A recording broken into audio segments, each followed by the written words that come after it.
नमस्कार दोस्तों, मैं हूं सुरजीत चावला। आप देख रहे हैं वर्कर वॉइस डॉट इन। दोस्तों, आप में से जिन लोगों का भी सहारा इंडिया के अंदर पैसा फंसा हुआ है उनके लिए काफ़ी महत्वपूर्ण जानकारी लेकर गया हूं। आप में से बहुत सारे लोग अपने पैसे को पाने का इंतजार कर रहे हैं और जिसके लिए अलग अलग तरीके अपना रहे हैं, जो कि एजेंट के माध्यम से या फिर उनके ऑफिस स्टाफ के माध्यम से बताया जा रहा है। हालांकि सरकार के द्वारा यानी कि अमित शाह जी ने एक रिफंड पोर्टल लॉन्च किया था 2023 में ही। उसमें बहुत सारे लोगों ने आवेदन किया। हालांकि हमने मना किया था कि जिन लोगों का ज़्यादा पैसा है यानी कि 10,000 रुपये से ज़्यादा है वो आवेदन सोच समझ के करें, क्योंकि जो सुप्रीम कोर्ट की तरफ से 5,000 करोड़ दिया गया है उसमें सरकार ने ये नहीं बताया कि किसको किस तरह से कितना पैसा देंगे, क्या ब्याज देंगे। और तो और जो घोषणा है उसमें बहुत सारी खामियां हैं जो कि आपको आने वाले समय में परेशान कर सकती है। और आज हमारे सामने जो जानकारी आई है जिसमें अमित शाह जी ने लोकसभा के अंदर बताया है कि कितने लोगों ने आवेदन किया, उसमें से कितने लोगों का पैसा दिया गया, कितने लोगों का अभी भी आवेदन पेंडिंग है, बाकी पैसा कब देंगे, ये सारी जानकारी हम आपको बताएंगे। न केवल आपको बताएंगे बल्कि उसका प्रूफ भी दिखाएंगे। जैसा कि आप में से सभी लोग हमारे ऊपर भरोसा करते हैं कि हम आपको हमेशा सही जानकारी देंगे और इस बार भी हम आपके लिए सही जानकारी लेकर के आए। तो आइए हम इसको स्टेप बाय स्टेप करके जानते हैं। दोस्तों, आप सभी को पता है कि सहारा इंडिया का पैसा काफ़ी समय से आप लोगों का फंसा हुआ है। हालांकि जो सहारा इंडिया 2015 में लाइसेंस रद्द होता है तो कहा जाता है कि बंद कर दिया गया, उसके बाद आपका क्यूशप और अलग अलग सोसाइटी में पैसा कन्वर्ट करके आपको फंसाए रखा जाता है। 16 फरवरी 2022 को जैसे ही मुझे जानकारी मिलती है, न केवल इसका भंडाफोड़ करता हूँ, पूरे देश के लोगों से अपील करता हूँ कि पैसा जमा ना करें अगर सहारा इंडिया के नाम पे पैसा जमा करते हैं, खासकर नेट बैंकिंग के नाम पे, क्योंकि अब आपका जो पैसा है वो सहारा से हमारा हो गया। यानी कि बहुत सारे कोऑपरेटिव सोसाइटी के अंदर आपका पैसा अभी इन्वेस्ट कर दिया गया है और आपको कागज़ पकड़ा दिया गया है धोखे से। जिसके बाद दिल्ली हाई कोर्ट का एक आदेश होता है, उसके अनुसार सेंट्रल रजिस्ट्रार को हमने न केवल क्लेम भिजवाया, पूरे देश के लोगों को अपील किया कि ज़्यादा से ज़्यादा क्लेम भेजें। उसी का असर होता है 5,000 करोड़ सहारा रिफंड पोर्टल के माध्यम से अमित शाह जी लेकर के आते हैं, लेकिन वो लॉलीपॉप साबित होता है।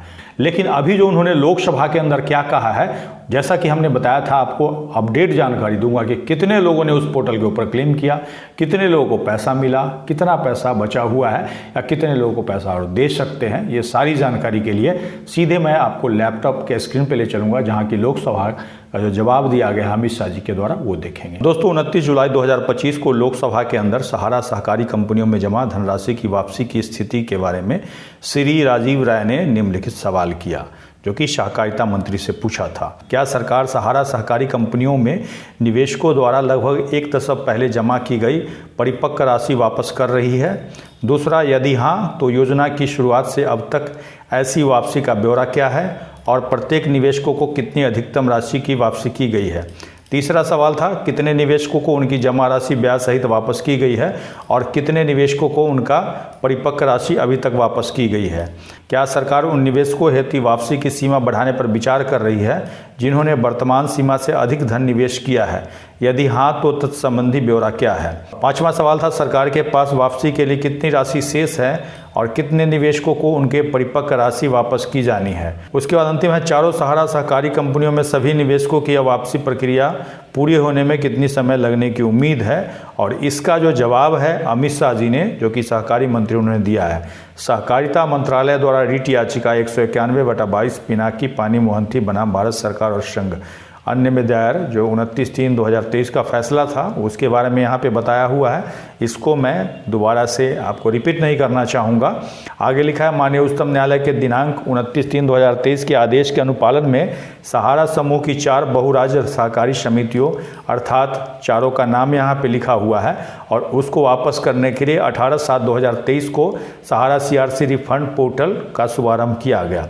इसके बाद उन्होंने कहा कि संवितरण की यह संपूर्ण प्रक्रिया डिजिटल और कागज रहित है, जिसे न्यायमूर्ति R सुभाष रेड्डी और माननीय उच्चतम न्यायालय के पूर्व न्यायाधीश के पर्यवेक्षण और निगरानी श्री गौरव अग्रवाल न्याय मित्र की सहायता से किया जा रहा है। आगे इन्होंने जवाब दिया, इस पोर्टल पर प्राप्त आवेदनों को उचित पहचान पर और पहचान एवं जमा राशि के साक्ष्य प्रस्तुत करने के उपरांत पारदर्शी रीति से प्रोसेस किया जा रहा है।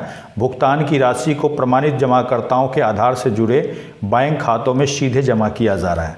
मानक प्रचलन प्रक्रिया के अनुसार ऐसे जमाकर्ता जिनकी जमा राशि परिपक्व हो गई थी और दिनांक 31/3/2023 तक जिनका भुगतान बकाया रह गया था, वो इस पोर्टल पे अपना आवेदन प्रस्तुत करने के पात्र हैं। वर्तमान में सहारा समूह के प्रत्येक प्रमाणिक जमाकर्ताओं को उनके सत्यापित दावों के लिए उनके आधार से जुड़े बैंक खातों के माध्यम से 50,000 रुपये तक की मूल धनराशि भुगतान का संवितरण किया जा रहा है।